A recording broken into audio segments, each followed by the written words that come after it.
इसके study point में आप सभी का स्वागत है। इस वीडियो में हम लोग चक्रवृद्धि ब्याज के बारे में चर्चा करेंगे। जी हाँ, बेसिक्स ऑफ कंपाउंड इंटरेस्ट को समझने की कोशिश करेंगे, इनके फॉर्मूला को भी समझेंगे। तो चलिए शुरू करते हैं। सबसे पहले देखते हैं कि कोई व्यक्ति है जो 100 रुपया उधार किसी से लिया 10% ब्याज दर से 1 वर्ष के लिए। तो 1 वर्ष के बाद में उसे 110 रुपया लौटाना पड़ा। इसका मतलब क्या हुआ, 110 रुपया में से 100 रुपया माइनस करेंगे तो 10 रुपया जो हुआ वो ब्याज हुआ।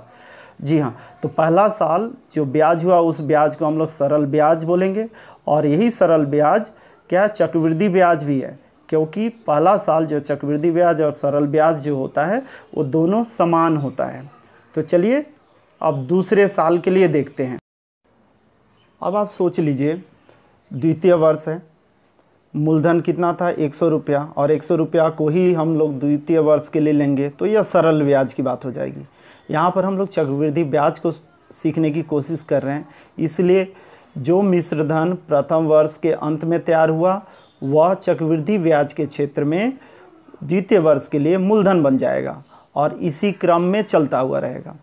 तो देखते हैं द्वितीय वर्ष में मूलधन हो गया 110 रुपया, और इस पर आने वाला 1 साल या सेकेंड ईयर कंप्लीट होने तक 10% ब्याज दर से कितना रुपया देना पड़ रहा है, 121 रुपया। जी हाँ, 121 रुपया जो तैयार हो गया उसमें से 110 रुपया माइनस कीजिए तो आपको पता चल गया कि 11 रुपया द्वितीय वर्ष के अंत में ब्याज लगा। तो 110 रुपया पर द्वितीय वर्ष के अंत में 11 रुपया ब्याज। अगर आप पहला साल और दूसरा साल दोनों लेके अगर चलें तो आप देख रहे हैं कि द्वितीय वर्ष के अंत में आपको 21 रुपया ब्याज देना पड़ रहा है। तो यह रहा चक्रवृद्धि ब्याज का मूल सिद्धांत। इसी क्रम में द्वितीय वर्ष तृतीय वर्ष करके आप बढ़ते रहेंगे और ज्ञात करते रहेंगे चक्रवृद्धि ब्याज। चक्रवृद्धि ब्याज के साथ में मूलधन को जोड़ देंगे तो मिश्र धन निकल आएगा। ठीक है, तो उम्मीद कर रहा हूँ आपको यह कंसेप्ट क्लियर हो गया होगा कि चक्रवृद्धि ब्याज होता क्या है।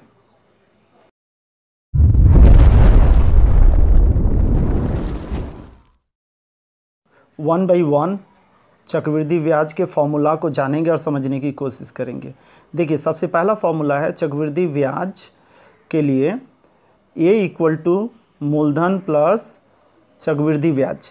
जी हाँ, मूलधन को चक्रवृद्धि ब्याज के साथ जोड़ेंगे तो क्या निकलेगा, चक्रवृद्धि मिश्रधन निकलेगा या समूल चक्रवृद्धि निकलेगा।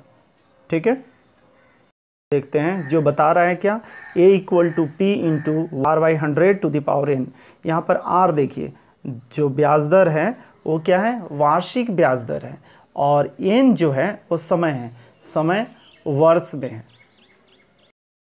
अर्धवार्षिक की जब बात की जाए तो इस फॉर्मूला को ध्यान से समझिएगा कि 3 नंबर फॉर्मूला में दर क्या होगा, अर्धवार्षिक होगा R/2 और समय होगा 2n।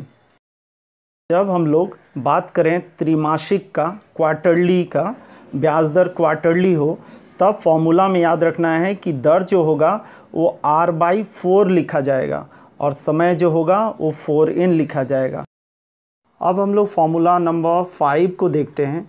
देखिए, फॉर्मूला नंबर 5 में क्या बता रहा है, प्रथम वर्ष द्वितीय वर्ष और तृतीय वर्ष के दर अलग अलग हैं। पहला वर्ष R1 है, द्वितीय वर्ष R2 है, तृतीय वर्ष R3 है। तो आपके पास फॉर्मूला क्या होगा, A = P × 1 + R1/100 × 1 + R2/100 × 1 + R3/100।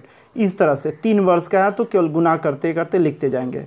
अगर आप चाहें 2 वर्ष का है तो 2 वर्ष का भी यूज़ कर सकते हैं, जैसे रेड मार्कर से लिखा हुआ आपके स्क्रीन पे दिख रहा है।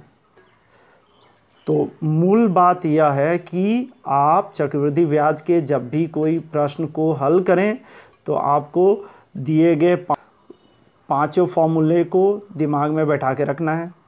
आपको क्वेश्चन पढ़ते ही देख लेना है कि दर क्या वार्षिक है या अर्धवार्षिक है या त्रैमासिक है।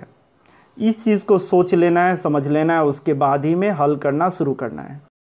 यह वीडियो आपको बहुत अच्छा लगा होगा, कमेंट बॉक्स पर जाके कमेंट कीजिएगा और अपना मत भी दीजिएगा। कोई क्वेरी हो तो ज़रूर लिखिएगा। Thank you very much for watching us at study point Siliguri.